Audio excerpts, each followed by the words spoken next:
don't mess up on the intro. Let's take this son of a gun. What is going on, my dudes? Welcome back to the channel, and if you're a new viewer, welcome. I'm glad you found this video, and I hope you enjoy the content that I will be bestowing upon you, and it helps you make the decision whether or not you want to subscribe. Hopefully you want to subscribe. But as you noticed from the title of the video, today we're going to be talking about titanium spokes, and the reason I thought I should make this video is I've been running tie spokes for years now, so I feel like I have an expert opinion on tie spokes and whether or not they are worth it, the kind of myths behind tie spokes, that they're junk and that they break all the time. I want to address that stuff and also talk about who should ride titanium spokes, who shouldn't ride titanium spokes, and what the actual benefits are of tie spokes. So first off, let's kind of address the scuttlebutt regarding tie spokes.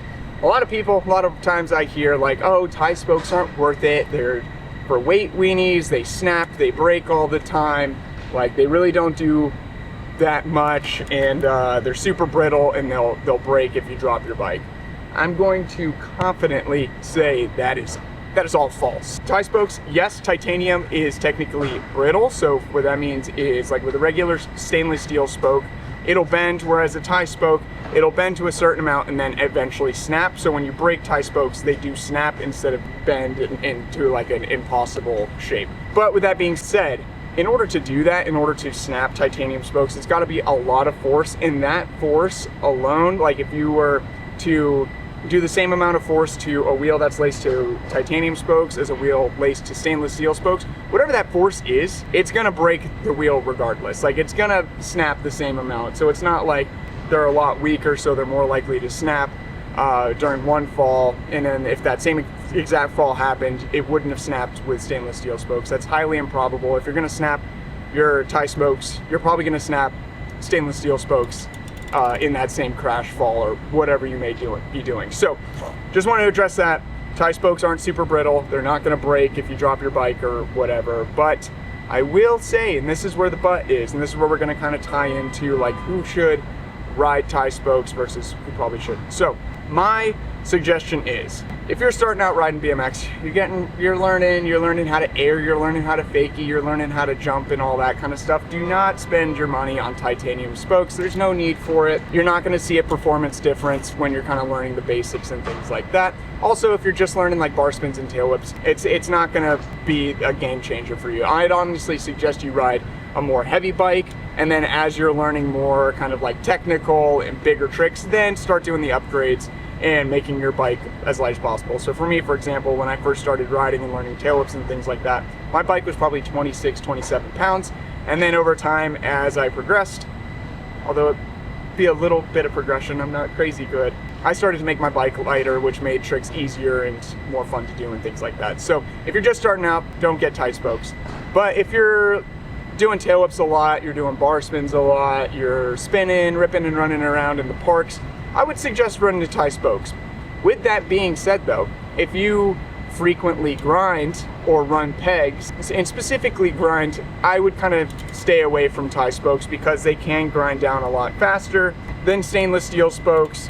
I mean, you can put hub guards on, but it definitely, you're at more of a risk of kind of grinding them down and breaking them. So if you're a peg guy and you're grinding and doing all that kind of stuff, probably wouldn't suggest titanium spokes. However, if you're a park guy and you're doing stalls and things like that, or maybe like double peg grinds on the coping, you'll be fine with titanium spokes. They're not gonna break. But if you're doing like hubbas and ledges and street rails and things like that, probably not the best idea to run tie spokes. So to summarize all of that, basically tie spokes are for the guys, gals, the theys and the thems, who are more park oriented, probably don't run pegs and wanna do like a lot of tail whips and a lot of bar spin variations and things like that.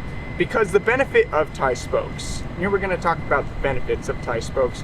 It's not going to immediately save you a ton of weight as soon as you put them on. Like the weight reduction between a set of stainless steel spokes and a set of tie spokes isn't significant, just like the kind of static weight.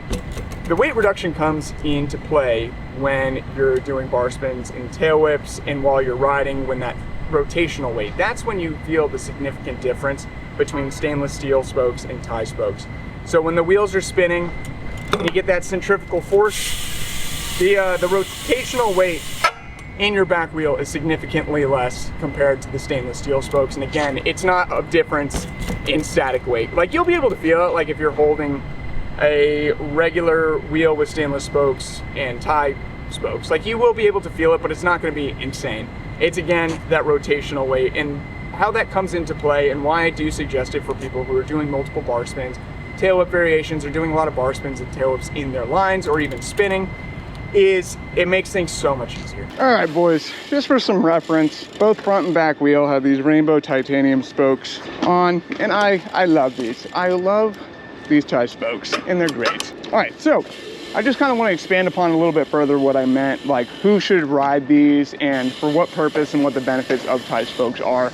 Again, if you're learning tail whips, it's not going to be make it or break it, but if you're doing a lot of tail whips and you're doing different tail whip and bar spin variations, that's where tie spokes will come into play, as that rotational weight just makes things a lot snappier, quicker, and easier. So, for example, I've ridden regular wheels before. I'll jump on my friend's bike who has stainless steel spokes, and I'll notice the difference in that rotational weight.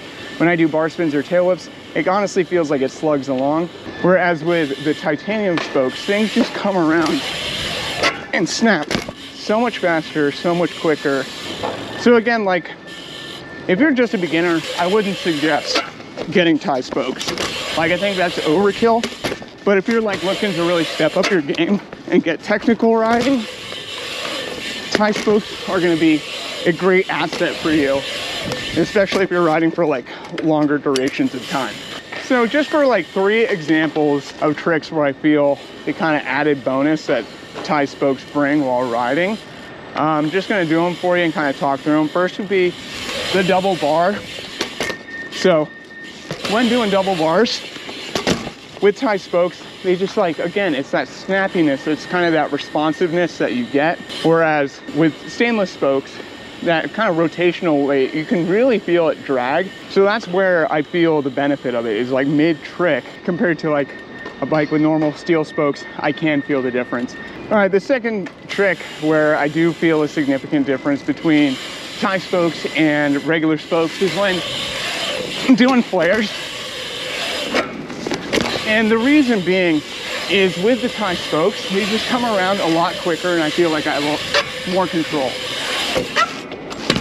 Whereas with stainless spokes, it kind of lags behind a little bit and doesn't feel as responsive, and you're not able to kind of speed up and slow down the rotation as much as with the tie spokes.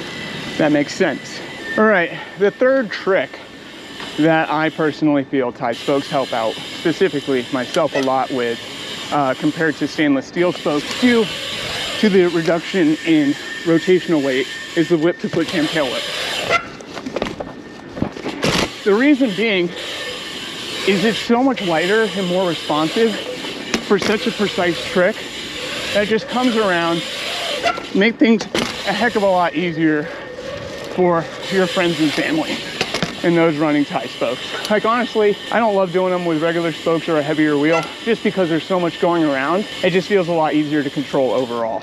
And finally, I'm going to talk about when do I personally break spokes. It's not very frequent. Usually, I mean, these wheels, for goodness sakes, I believe are 2 years old, and I've only broken a couple spokes out of this back wheel, but able to easily replace them and pop them back in. The main times where I break spokes is when I'm doing stupid and dumb small flares. Regular height flares, maybe, if the spoke is super old and pretty beat up as is, but more often than not, I typically break spokes when I'm doing like a small dumb flare and landing weird and things like that. But normal riding, I toss my bike around all the time, and this son of a gun has always been good. She's always up and running, so just normal, frequent riding is fine. But again, it's like, if you're gonna be doing a lot of smaller flares, you're gonna expect to break some spokes, but that's just kind of the name of the game. So at the end of the day, to summarize the whole thing, if you're interested in spending between $2 to $3.50 on tie spokes, don't be afraid of them breaking or listening to the naysayers who say they snap all the time, because they don't. At the end of the day, for specific riding styles, titanium spokes do make a huge difference, and that's why you see all the park guys in the Olympics and everywhere else run them, you know? Like they are trusted, they are great, they can take a beating, they are very durable, again, for certain styles of riding. Going back to street riding, if you're a street rider and for some reason you're thinking of running tie spokes, probably not do it. For normal park guys or girls who want to do a lot of tail whips and a lot of bar spins, flow around, do some spins, and also make their bike look super sick, get some tie spokes. It's great. Make the decision, pull the trigger, order that wheel set. I'll be so stoked for you because I do love a fresh wheel set with some tie spokes. Nothing really beats that in the BMX world. So I hope this video answered some questions for you guys. I hope that it provided a little bit of clarity on tie spokes and why people ride them and things like that. They're great. Don't listen to the people who are bashing tie spokes because they just jelly as hell. Hope you guys enjoyed. If you want to check it out, my clothing company, LYMBMX, the latest shirts are linked down below. I'm wearing one right now. This is our new Sweet Boy shirt. Absolutely amazing. I designed it myself because I am a certified sweet boy. And also, since you guys are watching this video, you're probably a certified weight weenie. I have one of those shirts available, which is linked down below. So check them out. Money goes directly to the channel so we can make new stuff and buy new camera equipment, go on trips and things like that. So it doesn't go directly in my pocket. I reinvest it to make better videos for you guys. So hope you guys enjoyed. Have a great day. I love you all. And ta-ta. Here we go. All right. One take. Pretty good. Not too bad. That decrease in rotational weight for such a precise... Oh, God. Would have been it, you stupid... Talking during a clip is significantly harder than I thought. F me.